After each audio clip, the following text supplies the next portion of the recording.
Muy buenas noches a todos. Estamos en este momento dando inicio a nuestro día de oración número 320. Día de oración 320 es una gran bendición de parte de nuestro Señor y de nuestro Dios, que nos permite reunirnos a diarios en torno a su santa presencia. Vamos a estar hoy atentos a la palabra de nuestro Dios. Espero que podamos haber tomado el tiempo el día de hoy para estar presentes en el grupo de oración. Sé que, como les digo a diario, es un esfuerzo, ¿cierto? Que no es fácil, sobre todo por el mundo en el que vivimos, pero es un esfuerzo que a Dios le agrada y creo que eso es más importante que cualquier cosa, ¿no? Entonces, qué bonito que todos los días nos esforcemos por estar disponibles al grupo de oración. Sabemos que obviamente, digamos, en medio del cansancio y todo eso a veces nos va a costar, pero precisamente el Señor quiere que sea un esfuerzo para nosotros estar en su presencia, ¿no? A Él no le tocó fácil pagar por nuestra salvación. Lo que Él hizo fue tremendamente duro. Entonces vamos a estar atentos a la palabra, a lo que vamos a leer el día de hoy. Recuerden que estamos leyendo la Biblia de corrido. Hoy estamos en el capítulo número 23 de Números. El tema de hoy se llama La maldición fue vencida en la cruz. La maldición fue vencida en la cruz. Y recordarles, ¿no? Detallitos mientras vamos empezando, para que los tengan en cuenta. Recordarles que la palabra nos habla a todos nosotros y que es necesario que todos estemos atentos a ella. Entonces, que nosotros podamos entenderlo de esa manera y así nos dispongamos en el corazón para poderlo hacer para la gloria de su nombre. Recordarles lo que yo les decía ayer, que me parece a mí muy muy importante para nuestra vida cristiana. Yo diría que es sumamente importante. Que nosotros aprendamos a distinguir las predicaciones. Es decir, no busque si una predicación fue buena por la voz del que estaba hablando, incluso ni por la elocuencia con la que habló, ni de pronto porque escuchó una muy buena analogía o un buen cuento, ¿cierto? No. La predicación que es bíblica, que eso es lo que debemos verificar, la predicación que es bíblica, esa predicación debe causar un cambio en nuestras vidas, ¿sí? Entonces, yo creo que es muy importante que esa parte la interioricemos. Buenas noches, Tati, Dios la bendiga, bienvenida, Johncito, Yolanda, Dios los guarde, bienvenidos. Hermana Flor, bienvenido hermano Enrique, a mi hermanita, a mis sobrinitos que deben estar ahí, a Yolanda, Dios les guarde. Les decía que es muy importante, mientras damos un minutico más para empezar, y quiero que esto lo graben en sus mentes. Recuerden, mis hermanos, las buenas predicaciones, las predicaciones que son bíblicas, no son por la voz del que habla, porque la voz sea dulce o sea tierna o porque sea una voz bonita. Tampoco lo es porque el que predica sea simpático, alto o bajito. Tampoco va a ser una buena predicación porque sencillamente se dijo en tal o cual lugar. No, la predicación que verdaderamente es bíblica es la que causa que usted tenga un cambio en su vida. Es la que causa que usted empiece a aborrecer el pecado que antes amaba. Entonces, fíjese que eso es muy importante para nuestras vidas. Porque eso nos va a enseñar a nosotros que cuando yo me siente al culto, yo no me voy a poner cuidado si el que está predicando es bonito, flaco, calvo, feo, gordo, ni si habla bonito, si habla feo, ni si es elocuente o no lo es, si cuenta buenas historias, si dice chistes, si me hace reír. No, yo no voy a fijarme en eso, mis hermanos. Yo me voy a fijar en que cuando yo salga de ese lugar, yo sea más como Cristo. Y ahí voy a saber que esa palabra que escuché realmente fue una palabra de parte de Dios. Así, exactamente de esa manera. Vamos entonces a orar. Creo que ya dimos el tiempo suficiente. Recordemos el tema de hoy, la maldición fue vencida en la cruz. Lo vamos a basar en Números capítulo 23. El día de hoy de oración es el número 320. Oremos al Señor. Bendito seas tú, Señor, Dios y Salvador nuestro. Te agradecemos en esta hermosa noche, Señor, por permitirnos nuevamente estar delante de ti, Señor. Cada día, Señor, cada día es una lucha venir a tu presencia. Nuestra carne no lo desea. El mundo quiere interrumpirnos y Satanás quiere atajarnos, pero ahí estás tú, Señor, que los venciste a todos en la cruz, Dios de los cielos, y que ahora quieres que diariamente nosotros busquemos tu presencia y te conozcamos más profundamente. Señor, estamos dispuestos hoy a escuchar tu palabra. Te pedimos por tu Espíritu Santo que nos hables, Señor, que nos ayudes a discernir y entender tu palabra por el Espíritu Santo de Dios. Padre amado, te pedimos perdón por nuestros pecados y por favor perdónalos en base a la obra de tu Hijo Jesús en la cruz del Calvario. En el nombre de Él leemos esta escritura en Números 21. Gracias, Padre amado, en el nombre de Jesús. Amén y amén. Dice el capítulo 23 de Números. Bienvenido, Francisco. Dios lo guarde. Excelente. Ya lo veo hace como 3 días. Muy alegre nuestro corazón de verlo seguido. Números 23.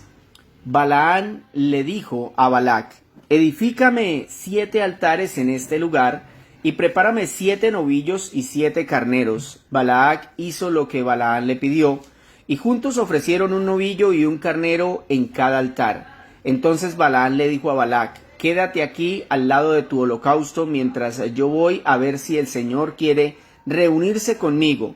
Luego te comunicaré lo que Él me revele. Y se fue a un cerro desierto. Dios vino a su encuentro y Balaán le dijo: he preparado 7 altares y en cada altar he ofrecido un novillo y un carnero. Entonces el Señor puso la palabra en la boca de Balaán y le dijo: vuelve a donde estás, vuelve a donde está Balac y repítele lo que te voy a decir. Versículo 6. Balaán regresó y encontró a Balac de pie al lado de su holocausto, en compañía de todos los jefes de Moab, o sea, de los moabitas. Y Balaam pronunció su oráculo, o sea, lo que el Señor le había dicho. Eso era un oráculo. De Harán, de las montañas de oriente, me trajo Balac, el rey de Moab. Ven, me dijo, maldice por mí a Jacob. Jacob es Israel. Ven, deséale el mal a Israel. Versículo 8. Pero ¿cómo podré echar maldiciones sobre quien Dios no ha maldecido? ¿Cómo podré desearle el mal a quien el Señor no se lo desea? Desde la cima de las peñas lo veo, desde las colinas lo contemplo. Es un pueblo que vive apartado, que no se cuenta entre las naciones. ¿Quién puede calcular la descendencia de Jacob, o sea, de Israel, tan numerosa como el polvo, o contar siquiera la 4ª parte de Israel? Sea mi muerte como la del justo, sea mi fin semejante al suyo. Versículo 11.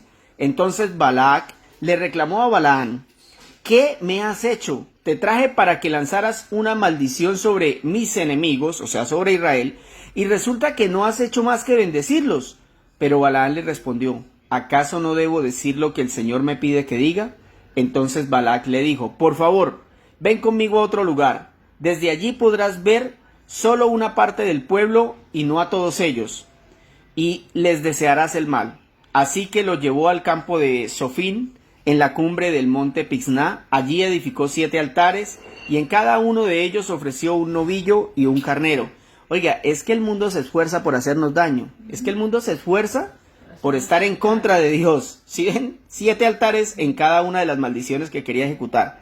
Versículo 15. Allí Balaán le dijo a Balac: quédate aquí al lado de tu holocausto, mientras yo voy a reunirme con Dios. El Señor se reunió con Balaán y le puso en la boca de éste su palabra. Le dijo: vuélvete donde está Balac y repite lo que te voy a decir. Balaán se fue a donde estaba Balac y lo encontró de pie al lado del holocausto en compañía de los jefes de Moab. Balac le preguntó: ¿qué dijo el Señor? Versículo 18. Entonces Balaam pronunció su oráculo, lo que el Señor le había dicho. Levántate, Balac, y escucha. Óyeme, hijo de Zippor, Dios no es un simple mortal para mentir y cambiar de parecer. ¿Acaso no cumple lo que promete ni lleva a cabo lo que dice?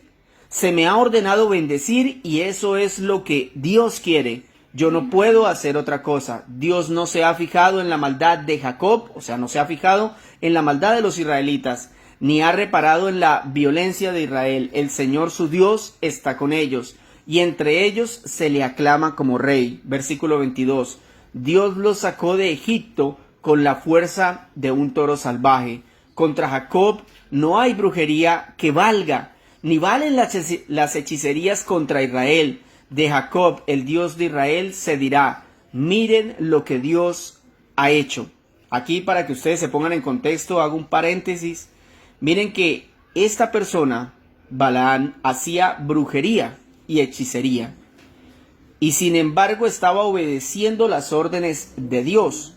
Es que, por eso les decía ayer, aún los demonios se les someten a Dios. Y eso es un hecho en el Nuevo Testamento, cuando se muestra que los demonios reconocían lo que el pueblo israelita no reconocía. Los demonios le decían: Jesús, hijo de David, no nos vayas a echar al abismo. Los demonios reconocían que Jesús era el Hijo de Dios, y el pueblo de Israel no lo reconoció. Eso es impresionante, y acá vemos otro caso de esos, un pagano obedeciendo a Dios. Versículo 23. Contra Jacob no hay brujería que valga, ni valen las hechicerías contra Israel. De Jacob y de Israel se dirá: miren lo que Dios ha hecho. Versículo 24. Un pueblo se alza como leona, se levanta como león, no descansará hasta haber devorado su presa y bebido la sangre de sus víctimas. Esto es una profecía. Balac le dijo entonces a Balaán: si no los vas a maldecir, tampoco los bendigas. Balaán le respondió: ¿acaso no te advertí que yo repetiría todo lo que el Señor me ordenara decir? Balac le dijo a Balaán: por favor, ven conmigo, que te llevaré a otro lugar. Tal vez a Dios le parezca bien que los maldigas desde allí. Así que llevó a Balaán hasta la cumbre del monte Peor, desde donde puede verse el desierto de Gesimón. Allí Balaán le dijo: edifícame 7 altares en ese lugar y prepárame 7 novillos y 7 carneros. Balac hizo lo que Balaán le pidió, y en cada altar ofreció un novillo y un carnero. Bueno, finalizamos con esta lectura. Esta es una historia que nos mantendrá ocupados desde el capítulo que leímos ayer, que fue el capítulo 22, e iremos así hasta el capítulo 25. El texto gira en torno a la maldición que Balac, hijo del rey Zippor, quería ejecutar sobre los israelitas, después de que él vio o escuchó o le informaron que el pueblo de Israel había destruido a los amorreos, y como él sabía que ahora Israel iba a pasar por su terreno, él quería adelantarse y quería maldecir a los israelitas. En este capítulo 22 encontramos hombres, ojo, que no pertenecían al pueblo de Dios y que le estaban ofreciendo sacrificios con el propósito de maldecir el pueblo del Señor. Yo les repito a ver si ustedes entienden esto. Estos hombres estaban ofreciendo sacrificios a Dios, ¿cierto?, con el propósito de maldecir el pueblo de Dios. ¿Entienden esa paradoja? Es como el mundo. El mundo es necio en perseguir y asesinar a los cristianos sin saber que se están enfrentando a Dios mismo. Pero además de eso, Balac es insistente y Balaán le sigue el juego. Es una situación totalmente controlada por el Señor, donde vemos que Balac lleva a Balaán para que vea el campamento de Israel desde distintos puntos, a ver si en una de esas logra que este hombre maldiga a Israel. Pero en lugar de eso, lo que hace este hombre es bendecir al pueblo. ¿Por qué? ¿Porque Balaán era bueno? No, porque él estaba viendo al Dios Todopoderoso y tenía temor y no iba a hacer lo que Dios no le mandaba porque sabía que iba a morir inmediatamente. Entonces, recordemos el título: la maldición fue vencida en la cruz. Quiero que resolvamos esta inquietud. ¿Cómo vivir en bendición y no en maldición? Sobre todo cuando actualmente no entendemos muy bien el término en esta sociedad, ¿no? Para muchas personas, bendición es ganarse miles y millones de dólares, vivir cómodamente, ¿cierto? Y maldición es vivir en pobreza. La Biblia enseña otra cosa, mis hermanos. ¿Cómo vivir en bendición y no en maldición? Primero que todo, viva en Cristo. Solamente dos cosas vamos a ver. ¿Cómo vivir en bendición y no en maldición? Lo primero, viva en Cristo. El versículo 8 y 9 dice, pero ¿cómo podré echar maldiciones sobre quien Dios no ha maldecido? ¿Cómo podré desearle el mal a quien el Señor no se lo desea? Desde la cima de las peñas lo veo, desde las colinas lo contemplo. Es un pueblo que vive apartado, que no se cuenta entre las naciones. Esta palabra apartado es la misma que se utiliza para santo, apartado del pecado. Es un pueblo que servía a Dios. Y aunque Balac intentaba que Balaam viera el pueblo desde las peñas más lejanas como para que, digamos, viera, no es un pueblo sencillo, maldigámoslo. Sin embargo, este hombre pensaba una cosa distinta. Decía, desde la cima de las peñas lo veo, desde las colinas lo contemplo. Es un pueblo que vive apartado, que no se cuenta entre las naciones. Es que nosotros no podemos ser contados entre el mundo. No pertenecemos a este lugar. Este punto, cómo vivir en bendición y no en maldición, es viva en Cristo. El pueblo de Dios debe vivir en Cristo. El pueblo de Israel no podía ser maldecido por una sola razón, mis hermanos. Dios estaba con ellos y no permitiría la maldición, porque si eso pasaba, el Señor estaría faltando a dos de sus atributos: la inmutabilidad, que es que Dios no cambia, y la fidelidad, es que Dios siempre cumple sus promesas. Les repito, si Dios permitía que los israelitas fueran maldecidos, entonces el Señor estaría faltando a dos de sus atributos: la inmutabilidad, Dios no cambia, y la fidelidad, Dios siempre cumple sus promesas. El Señor le había prometido a Abraham, según Génesis 12:2, lo siguiente: haré de ti una gran nación, y te bendeciré y engrandeceré tu nombre, y serás bendición. Bendeciré a los que te bendigan, y al que te maldiga, maldeciré. Y en ti serán benditas todas las naciones de la tierra. El Señor no podía faltar a su palabra. Es decir, el Señor vivía en este pueblo, habitaba con ellos, para que el pueblo no fuera maldecido. De otra manera, hubiera muerto hace rato. Mis hermanos, en el pacto de la ley que estamos leyendo, este era un pueblo apartado para Dios, el cual había sido libertado de Egipto, y por eso Dios era el único que tenía el derecho de, escuchen esto, es muy importante, Dios, al haber libertado a ese pueblo, era el único que tenía derecho de castigarlos, de matarlos, de eliminarlos, incluso de maldecirlos o de bendecirlos. Solo Dios tenía derecho de hacer eso. Y ese mismo principio opera en el pacto de la gracia en el que nosotros estamos. Como hemos sido comprados a precio de la sangre de Cristo, Él ha determinado que aquellos que pertenecemos a su pueblo ya no vivimos bajo la maldición de la ley. Esto implica que ahora somos salvos, esto implica que ahora no somos salvos por cumplir la ley, ni nos hacemos malditos al no cumplirla. Yo quiero repetirles esto. Ese principio que operaba en el antiguo pacto, ese principio opera en el nuevo pacto de la siguiente manera. El Señor era el único en el antiguo pacto que podía castigar a los israelitas, matarlos, eliminarlos, maldecirlos o bendecirlos. Era el único. Y en el pacto de la gracia opera de la misma forma, porque ahora es Jesús quien nos ha comprado con su sangre y quien ha determinado quiénes pertenecen a su pueblo. Entonces ya no vivimos bajo la maldición de la ley. Esto implica que ahora no somos salvos porque la cumplamos, ni nos hacemos malditos por no cumplirla, porque ahora nuestra salvación es mediante la fe en que Jesús cumplió la ley y pagó con su sangre. Eso es muy importante. Eso es muy importante, porque eso es vivir en Cristo. Vivir en Cristo. Miren lo que dice Romanos 8, versículos del 1 al 3. Por lo tanto, ya no hay ninguna condenación para los que están unidos a Cristo Jesús. ¿Cuántas condenaciones hay para los que están en Cristo Jesús? No hay ninguna. No hay ninguna. Versículo 2. Pues por medio de la ley del Espíritu de vida me ha liberado de la ley del pecado y de la muerte. ¿Qué fue lo que hizo Cristo? Él pagó y nos liberó, así como Dios liberó a los israelitas de Egipto, el Hijo nos liberó de la ley del pecado y de la muerte espiritual que teníamos con Dios por Adán y Eva, y de la muerte física que usted y yo vamos a tener en cualquier momento. Versículo 3. En efecto, la ley no pudo liberarnos, porque la naturaleza pecaminosa anuló su poder. Esto es clave, ¿no? La ley no era mala, la ley es perfecta y es santa, dice la Biblia, pero nuestra naturaleza pecaminosa anuló el poder de la ley. Y entonces, como consecuencia, dice, por eso Dios envió a su propio Hijo.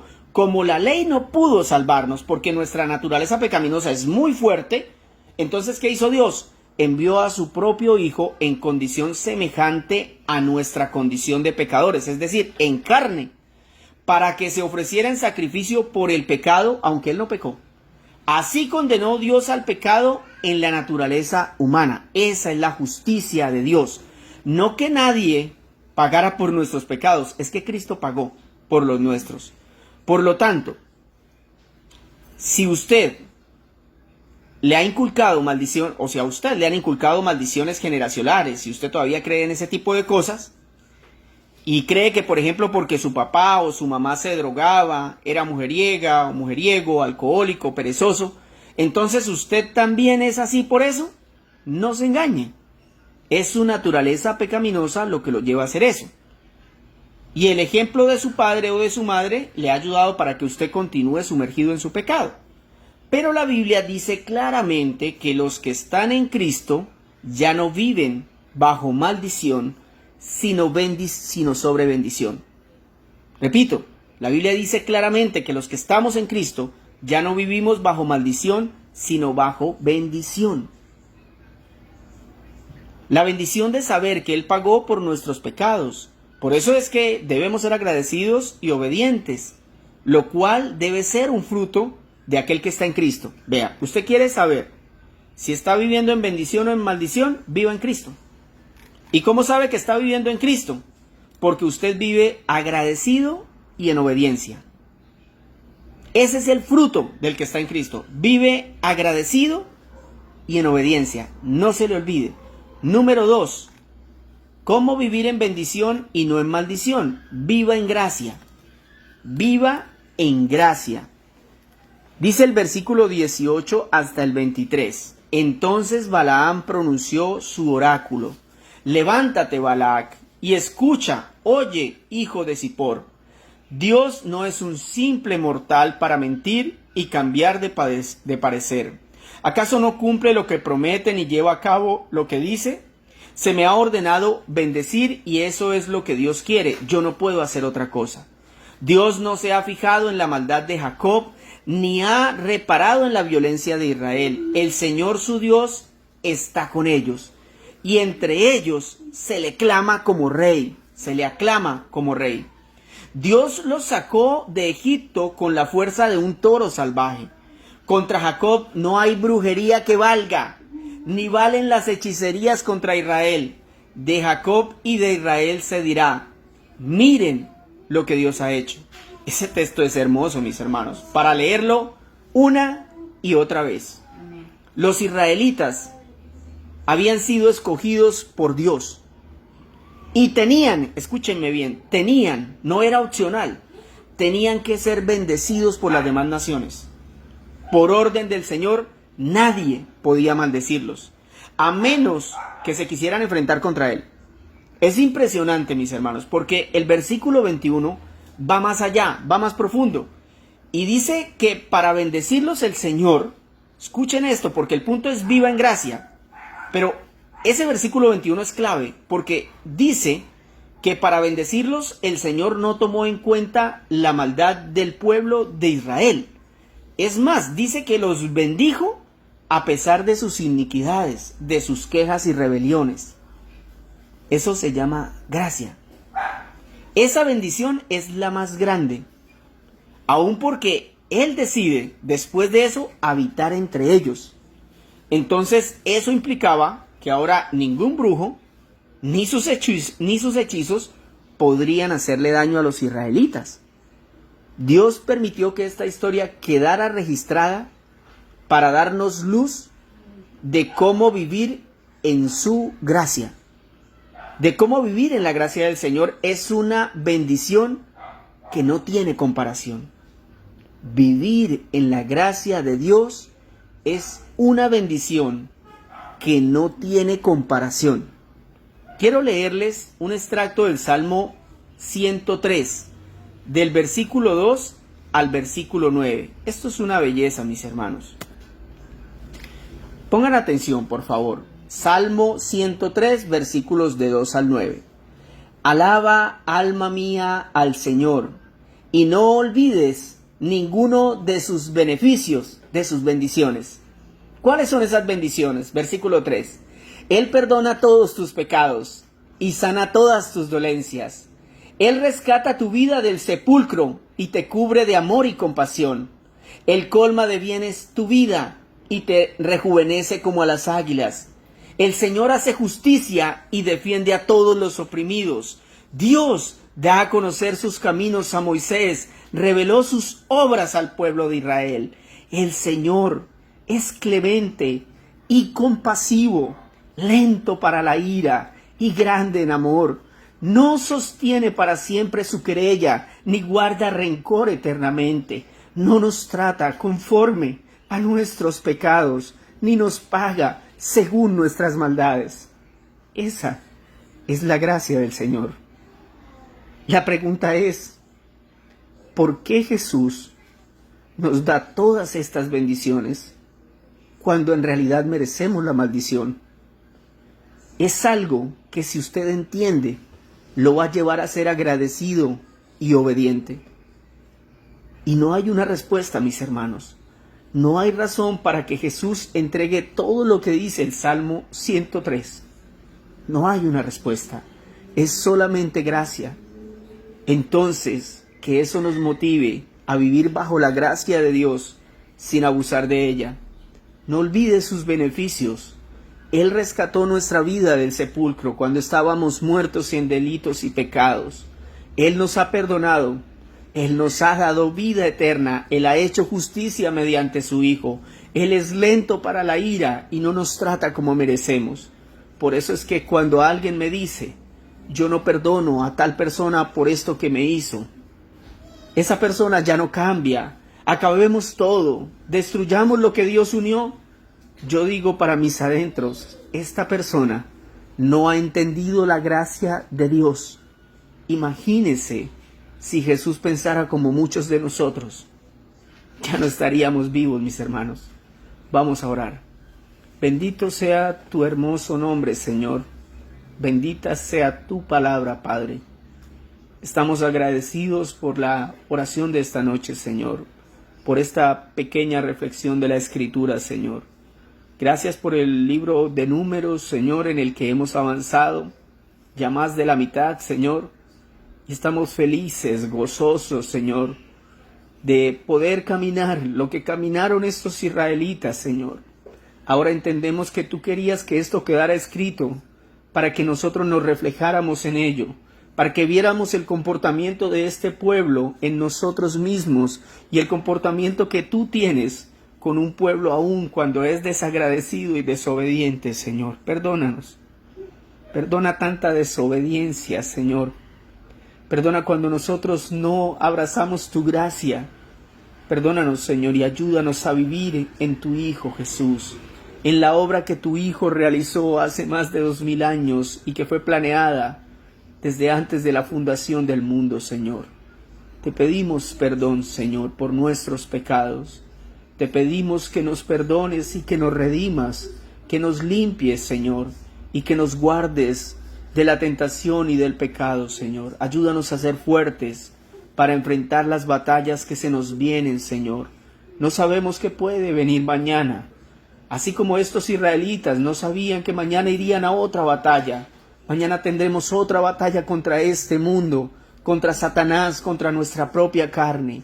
Mañana será una batalla más en la que necesitaremos vivir en Cristo y vivir en gracia para obrar siendo agradecidos por todo lo que tú has hecho, Señor, por haber rescatado nuestra vida del sepulcro, Señor, porque nos cubriste de amor y compasión, porque has colmado nuestra vida de bienes y has rejuvenecido nuestras vidas, porque has hecho justicia a los oprimidos, porque has dado a conocer tus caminos, Señor, porque has sido clemente y compasivo, lento para la ira y grande en amor, porque no has guardado rencor a nuestros errores, Señor, cosa que deberíamos aprender, a perdonar los errores del pasado, a perdonar aquellas fallas que podamos haber cometido o que el otro haya cometido, porque el Señor no sostiene ni guarda para siempre su querella, no nos paga conforme a nuestros pecados ni a nuestras maldades. Señor de los cielos, gracias por tu Espíritu Santo en medio de esta palabra. Toca los corazones de aquellos que la escucharon, Señor. Reavívalos, Señor, bendícelos con sabiduría, con santidad. Dales un amor inigualable por tu palabra, Señor. Reparte de tus dones, mi amado Dios, como tú lo quieras hacer. Permite que crezcamos, Señor, no para sentarnos en una silla a ver cómo sabemos de la palabra, sino para llevarla al perdido, para que sea como lo vimos ayer, para que todos se enteren de lo que tú has hecho, para que todos se enteren por qué vivimos en Cristo y bajo su gracia, para que todos se enteren del amor que tú tienes, para que todos se enteren de la obra que has hecho. Señor, muchas gracias. Señor, muchas gracias, Padre de los cielos. Te pedimos por nuestros hijos, Señor. Te clamamos por nuestra familia, por aquellos que no te conocen, Señor. Por aquellos que han despreciado tu palabra, que han despreciado tu gracia, que te han despreciado a ti, Jesús, de las cosas que has hecho. Perdónalos, Señor, quítales el velo que les impide ver, por favor, que ellos puedan ver su pecado, que ellos puedan ver, Señor, que están condenados, que ellos puedan ver que están perdidos, Señor. Quítales el velo, mi Dios, te lo ruego, Señor, te lo suplico, te lo imploro, por aquellos que han caído, Señor, en el pecado y que están sumergidos en él y que habían probado el don de la gracia, Señor. Yo te pido perdón por ellos, Señor, yo te pido perdón por mi país, te pido perdón por la maldad de nuestra nación. Te pido perdón, Señor. Hace apenas unas horas veía la noticia, Señor, de una niña en Venezuela cristiana que fue violada y asesinada, Señor, y pensaba las cosas que está haciendo este mundo, Señor, y la forma como se comporta nuestra carne perversa, inmoral. Miserable de mí, dice Pablo, miserable de mí. Perdónanos, Señor, y ayúdanos para que podamos, Señor, ser luz en medio de estas naciones. Perdona el pecado de la humanidad, Señor, por los niños abortados, por cada mujer violada. Perdónanos, Señor, por cada hombre asesinado, por cada hombre estafado, Señor, por cada mujer que es maltratada en su hogar. Perdónanos. Perdónanos porque no hemos llevado el Evangelio. El problema no es el homosexualismo. El problema no son los asesinos, el problema no son los ladrones, el problema es que no les hemos llevado el Evangelio y ellos nunca sentirán que eso está mal porque no te conocen y es nuestra culpa, Señor. Perdónanos, Señor, por no contarle al mundo de tu gracia, por no contarle al mundo lo que has hecho, Señor.